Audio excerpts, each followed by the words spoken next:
आज 27वीं आईनी तरमीम को ऐवान बाला यानी सेनेट में पेश कर दिया गया है।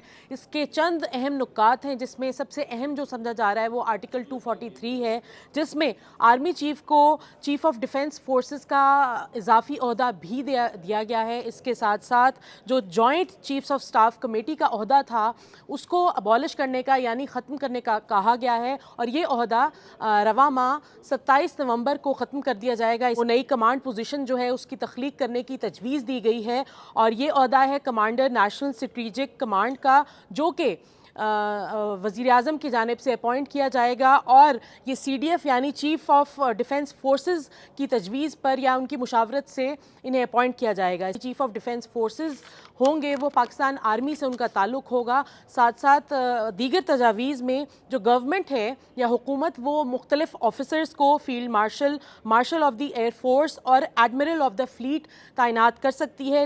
और ये जो भी ओहदे हैं इनका रैंक जितनी भी मरात होंगी या और यूनिफॉर्म जो होगा वो ताहयात होगा। साथ साथ इनको सिर्फ एक तरीके से ही रिमूव किया जा सकता है, जैसे कि सदर मुमलिकत को रिमूव किया जा सकता है, जो कि मुआखज़े का तरीका है यानी इम्पीचमेंट का है। आईनी अदालत है उसको कौन कौन उसका हिस्सा बन सकता है, जिसमें सबसे पहले एक एज या जो उम्र है वो मुकर्रर की गई है हद, जो कि 68 ईयर्स का होगा। कोई जज या वकील वही उसको हेड कर सकता है।